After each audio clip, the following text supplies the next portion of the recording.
Hello everyone, I am Dr. Ashwinita today with you to talk on rejection of realism in 20th century drama. At the outset, let us understand the concept of realism. Realism was an artistic movement emerged in France in the 1840s, which was against romanticism, exaggerated emotionalism, and unusual themes. It aimed to portray real and typical lifestyle of the people with truth and accuracy, criticizing collective values of the upper class society. Through the direct observations of human life, it holds the mirror up to the society. It is a somewhat serious and intellectual literary endeavor which observes daily tussles of man's life. It spread across Europe and influenced art and literature over the century. During this period, many artists believed that theatre should draw attention to the social problems. Actually, drama is a non-realistic genre.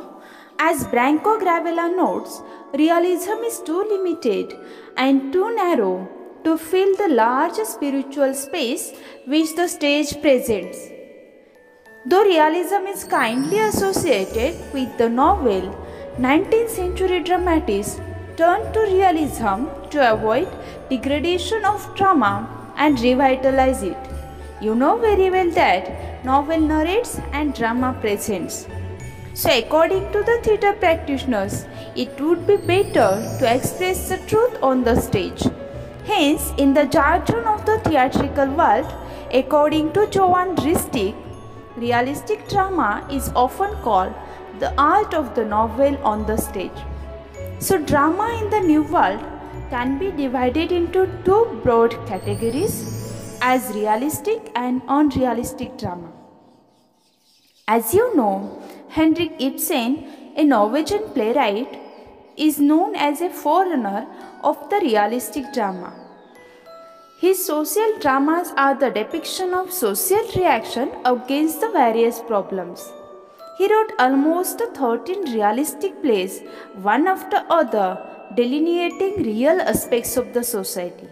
His plays like Pillars of the Society, A Doll's House, Ghosts, An Enemy of the People, The Wild Duck, Hedda Gabler, and The Master Builder project various burning issues of man's life. Though Ibsen is well known as the founder of realism, his early period was of romantic writings, then he turned to realistic dramas and even tried symbolism in his later career. Ibsen wrote in a particular sense, but that kind of writing failed to hold the attention of the modern audience. John Gassner observes between 1980s and 1990s, dramatic realism was fully developed and established on a firm foundations of intellectual integrity. The term Ibsenism became synonymous with the modern spirit of inquiry and criticism. And it was paradoxically only then that outcries against the modern theatre created the impression that Ibsen and his followers were demoralizing society. G.P. Shaw, John Glassworthy, and some of the contemporaries enriched this Ibsenian tradition. G.P. Shaw admired the new realistic theatre of Ibsen and began to write realistic dramas for the English stage. But his plays are known as anti-romantic plays because of the portrayal of the harsh realities of the poverty-stricken society. However, realistic drama failed to fulfill the demands of the modern 20th spectators. The needs of the early 20th century were quite different from those of the late 19th century.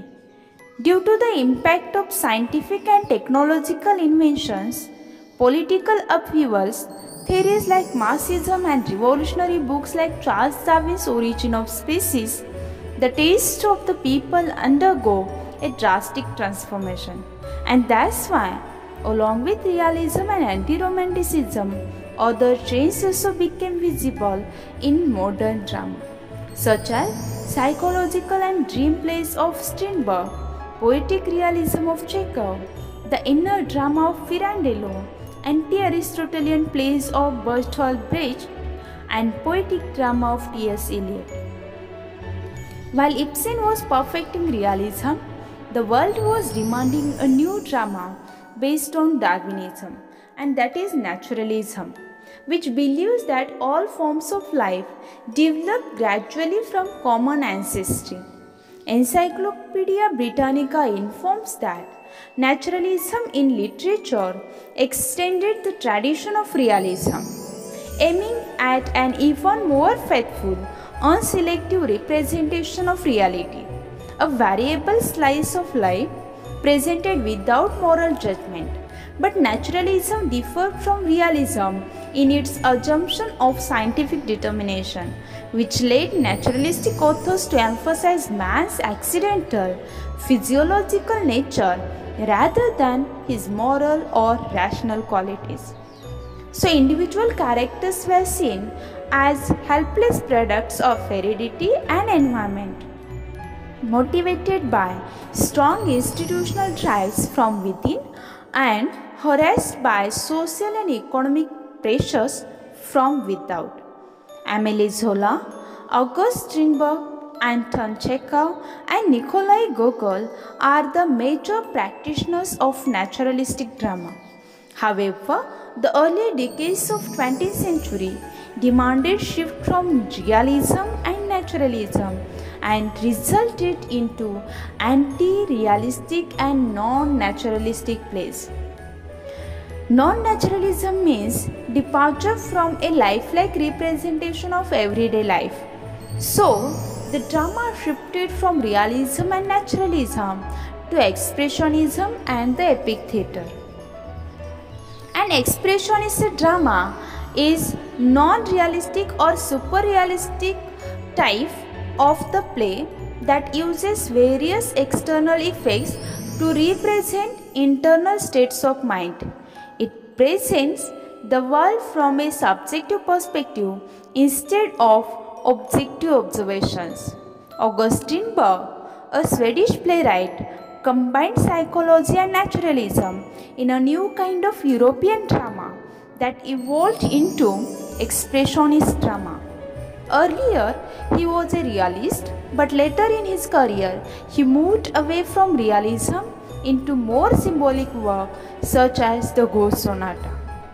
Thus, he became a forerunner of the movement of anti-realism and got popularity as the father of both expressionist and surrealistic drama. His plays like The Red Room, The Father, Missouli, Inferno, To Damascus, Dance of Death, The Dream Play, and The Ghost Sonata deal with the subconscious and subjective aspects of human life. He tried to open up the subconscious mind through the dream technique. Thus, he discovered the inner dimensions and tried to reveal it through his experimental techniques. In short, he liberated drama from the narrow confines of the realistic theatre, which was concerned with the surface realities. Along with these anti-realistic and non-naturalistic plays, the modern drama witnessed a drastic change with the revival of the poetic drama. At the Abbey Theatre, W.B. Yeats tried to revive poetic drama, but T.S. Eliot succeeded to firmly establish it in the literary ground. Poetic drama is a mixture of high seriousness and colloquial elements, and the combination of the tradition and the experiment. T.S. Eliot thought that poetry is the complete medium for drama. Murder in the Cathedral is his first popular poetic drama. The next reaction against realism is the epic theatre, which is created by Bertolt Brecht. The epic theatre is an experimental attempt in the development of the modern drama. Earlier, the spectators were treated as a passive entity.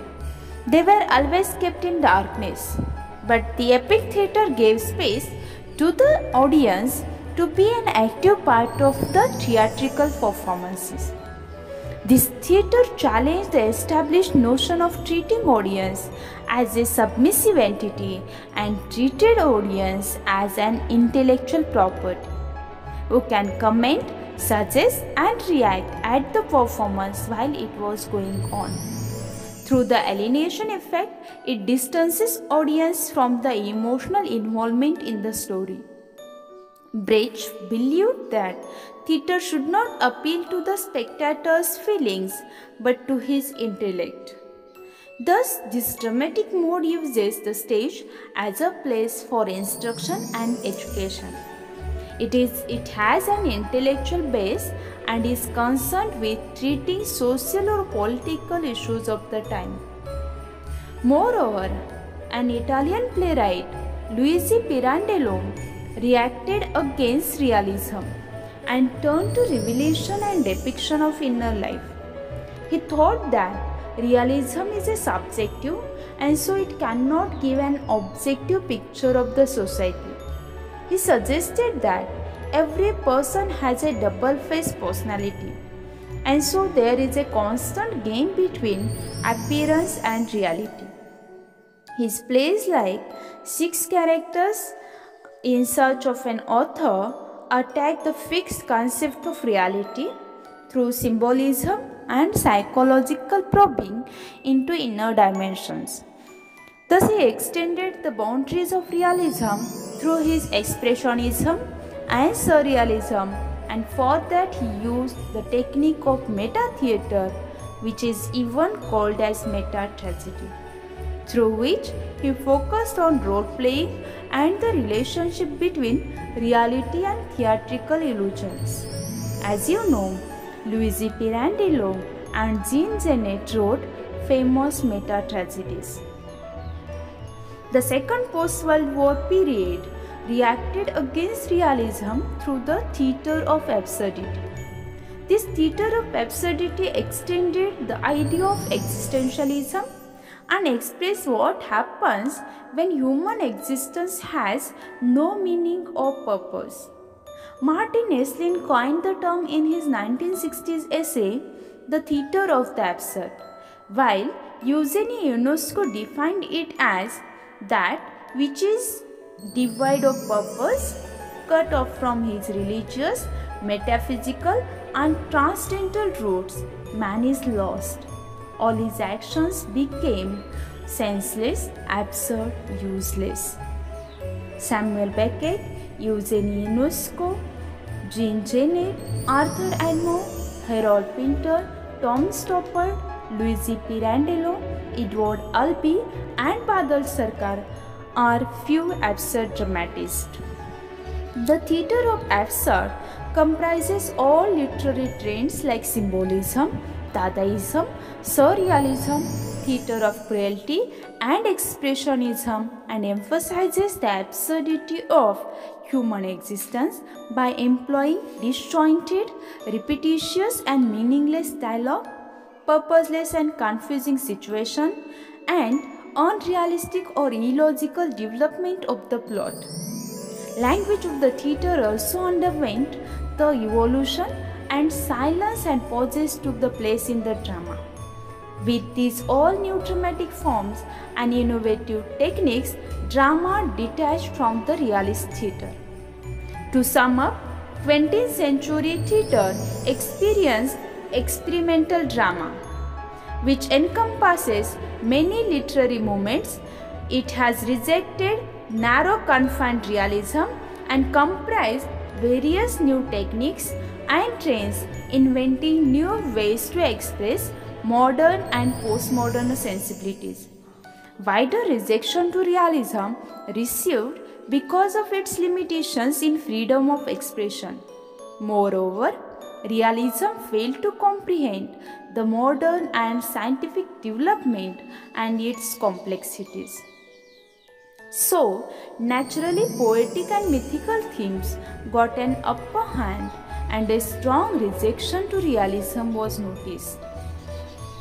In short, this era marked a significant contribution to the development of the theatre. With these words, let me conclude this topic. If you like my videos, then please subscribe my channel and don't forget to share with your friends. Thank you for watching it.